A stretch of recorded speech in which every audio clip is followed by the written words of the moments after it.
आपने देवी गायिका ने जो गाना गाया उसके लिए आपने उस बिंदु पर बात करने के लिए मुझे आमंत्रित किए। इसके लिए मैं आभार प्रकट करता हूँ। साथियों, देवी गायिका ने जो गाना गाया वह जो आरएसएस और बीजेपी के लोग गांधी को सम्मान करने के लिए देवी गायिका को बुलाया गया था। तो साथियों, उसका तो असली चाल और चरित्र तो आरएसएस और भाजपा के लोग तो अपना दिखावेंगे ना, क्योंकि आरएसएस और भाजपा के लोग, आरएसएस ही भाजपा है, भाजपा ही आरएसएस है, और उसका निर्माण ही हुआ था इस देश में नफरत पैदा करना, मानव में लड़ाना। इसीलिए आरएसएस का जन्म ही हुआ था, क्योंकि आरएसएस के संस्थापक केशव राम बलराम हेडगेवार था। वह जर्मनी में जा कर के हिटलर से मिलता था। तो जब इस देश में अंग्रेजों का शासन था, तो जब कानून बनाने वाली संस्था का निर्माण किया और वयस्क मताधिकार सबसे पहले लंदन में हुआ 28 अप्रैल 1917 को दिया गया जी। तो यहाँ का जो ब्राह्मण था, जो अपने आप को कहता था कि मैं आर्य हूँ और ब्राह्मण, तुम विदेशी हम भी विदेशी, जब औरंगजेब ने जजिया कर लगाया था यहाँ के हिंदुओं पर, तो कहा था कि मैं हिंदू नहीं, मैं ब्राह्मण हूँ। जिस तरह से तुम विदेशी हो हम भी विदेशी, हम तुमसे पहले आए हैं।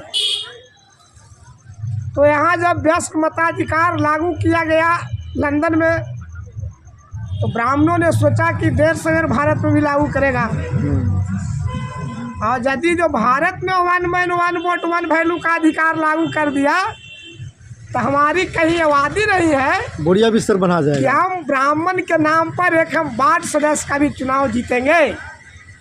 तो उस लिए गहन चिंतन मंथन अध्ययन करके 1925 ईस्वी में आरएसएस का गठन किया और कहा इस देश के जो मूल निवासी थे, द्रविड़ सभ्यता के लोग थे, जो आज के डेट में संवैधानिक रूप से जो बैकवर्ड क्लास के लोग हैं, उन लोगों को मेंटली गुलाम बनाने के लिए हिंदू के नाम पर, जिस हिंदू शब्द को दयानंद सरस्वती ने सत्यार्थ प्रकाश पुस्तक लिखा, आर्य समाज की स्थापना किया 1875 में, जब ज्योतिबा फुले सत्यशोधक समाज की स्थापना की 1873 में, तो उनके काउंटर में और सत्यार्थ प्रकाश में लिखे कि यह जो हिंदू है, जो मुगलों के द्वारा दी गई गाली है।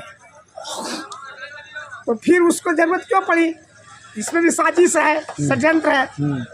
और गांधी को जो अपर कास्ट का मोड़ बनिया, घांची बनिया, इधर अंबेडकर चला रहे थे आंदोलन, सामाजिक आंदोलन, तो अंबेडकर को काउंटर में गांधी को लाया, और गांधी को लाया था अंग्रेज को भगाने के लिए। जो अंग्रेज रहेगा तो इस देश के जो मूल निवासी के लोग हैं उसको आज़ाद कर देंगे, और हम ब्राह्मणों के सारा अधिकार छीन करके उसको दे देगा। तो 1947 में इस देश में सत्ता का ट्रांसफॉर्मेशन हुआ।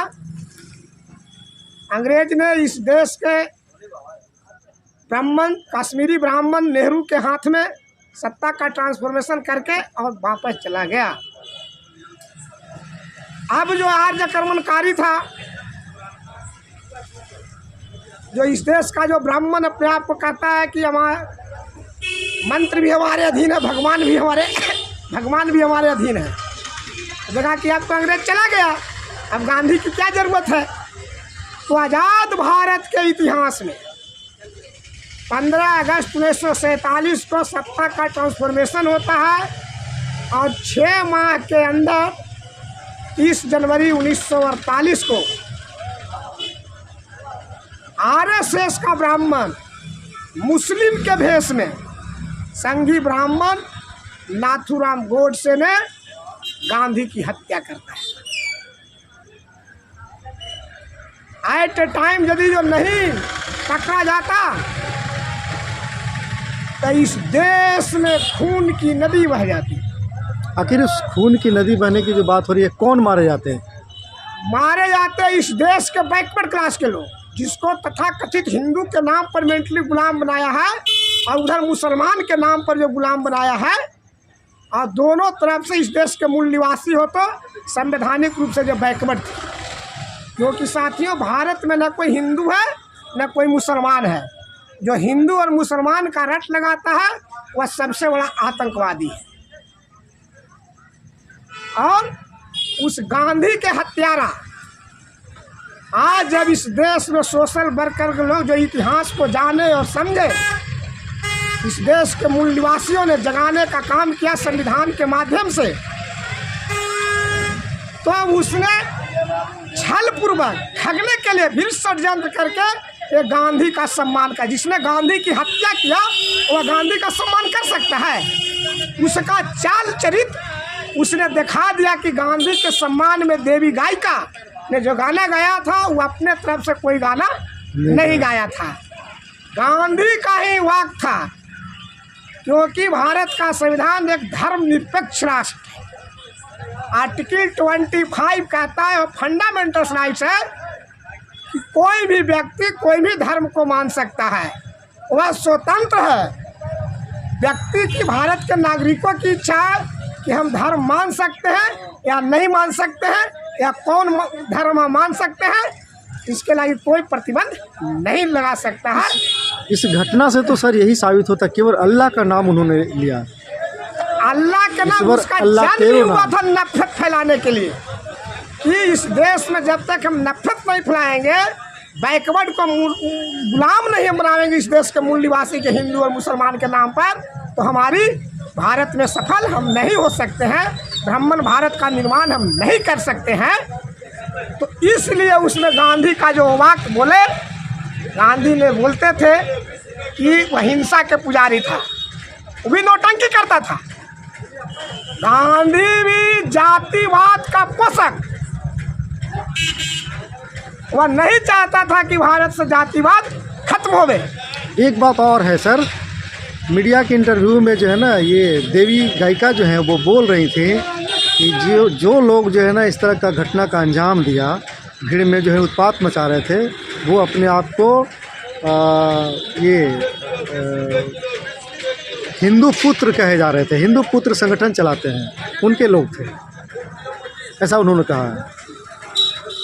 हम तो इसका बात को हम बोले कि यह हिंदू शब्द लाया है इस देश के मूल निवासियों को मानसिक रूप से गुलाम बनाने के लिए और अपने ब्राह्मण भारत के निर्माण करने के लिए। क्योंकि जब लोकतंत्र में जिसका बहुमत होता है वह शासन में होता है। तो सर वो कैसा हिंदू है जो एक हिंदू के सम्मान में ही जो है इस तरह के उत्पात मचा रहा है? तो वह हिंदू नहीं ना है, वो हिंदू नहीं है, नहीं, वह तो आतंकवादी है ना, और वह ब्राह्मण है, और ब्राह्मण हत्यारा होता है, बलात्कारी होता है, लुटेरा होता है। ये हम नहीं कर रहे हैं।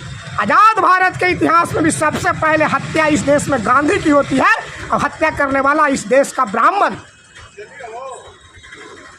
है, हम नहीं कर रहे हैं।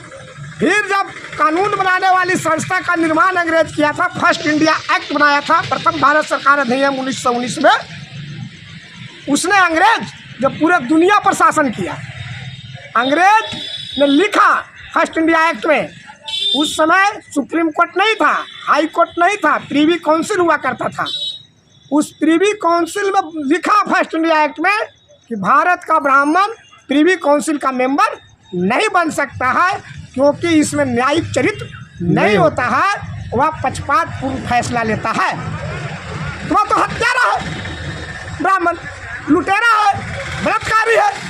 फिर भी जब यहाँ मनु के संविधान से ही देश चलाता था, 1600 में अंग्रेज आया, 1773 में रेगुलेटिंग एक्ट कानून बनाया, न्याय व्यवस्था बना के रखे था मनु के संविधान में कि ब्राह्मण यदि जो शूद्र की हत्या कर दे तो कुत्ता और बिल्ली के मारने के समान जैसा है, नेवला मारने के समान है, जाके गंगा में स्नान कर दो, सब पाप धुल जाएगा।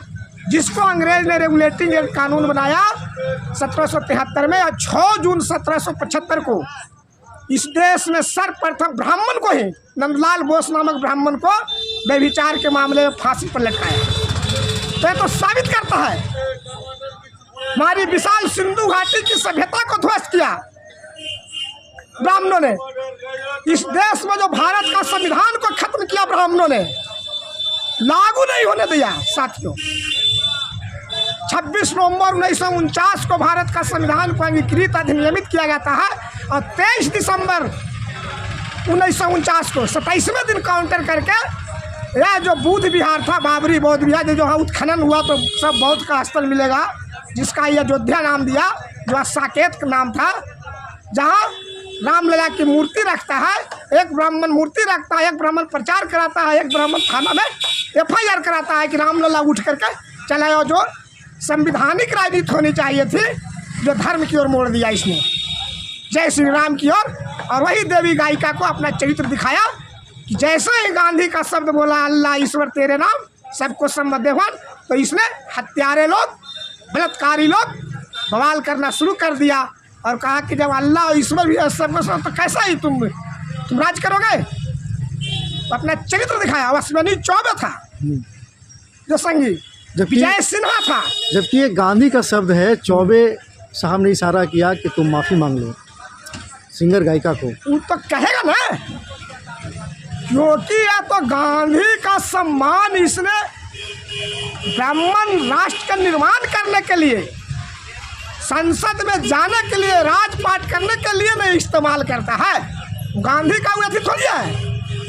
अंबेडकर का वो मूर्ति पर माला पढ़ाता है, विचार पर ताला लगाता है, क्योंकि नहीं नाम लेगा गांधी का, नहीं लेगा अंबेडकर का, तो वे हत्यारे बलात्कारी जो देश चला रहा है वे सब जेल में होते, संसद में नहीं होता।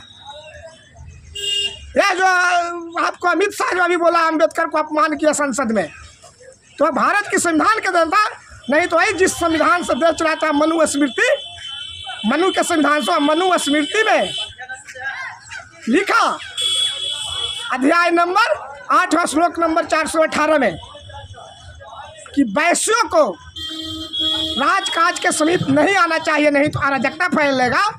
तो जिस आज अम्बेडकर को अपमान किया, तो अम्बेडकर के चलते आज अमित शाह तरीपार, जिसको भारत के संविधान ने तरीपार घोषित किया, आज गृह मंत्री बनल है संविधान के देन से, अम्बेडकर के देन से, न कि जिसको वकालत करता है अमित शाह मनु के संविधान के। मनु के संविधान ने लिखा है मनु के स्मृति में कि राजकाज के समीप उसको आना नहीं चाहिए, उससे अराजकता फैलेगा। सर, ऐसे घटना को लेकर के जो है ना पूरे देश में जो है मर्माहत है, क्या कहेंगे देशवासियों को? देशवासियों को कहेंगे कि इस देश का दुश्मन और ब्राह्मणवाद और वह जाति और जातिवाद पर टिका हुआ है। और वह जो ब्राह्मणों ने कहता है कि धर्म खतरे में है, राष्ट्र खतरे में है, गर्व से हिंदू बोलो और गर्व से मुसलमान बोलो, इसके झांसे में नहीं पड़ना है, क्योंकि भारत में न कोई हिंदू है न मुसलमान है। हिंदू और मुसलमान के रट लगाने वाला सबसे बड़ा आतंकवादी है। चलते भारत का संविधान कहता है आई एम इंडियन, मैं भारतीय हूँ, और ऐतिहासिक रूप से मैं इस देश का मूल निवासी हूँ। और भारत के संविधान ने बैकवर्ड और नॉन बैकवर्ड की बात किया है, तो गर्व से बोले कि मैं भारतीय हूँ, मैं बैकवर्ड हूँ, और बैकवर्ड में 3 पार्ट SC ST OBC, और ऐतिहासिक रूप से बोलिए कि मैं इस देश का मूल निवासी हूँ। अपना परिचय बता दें। मेरा नाम हुआ मूल निवासी सुनील कुमार यादव, राष्ट्रीय संयोजक मूल निवासी जागृति पार्टी।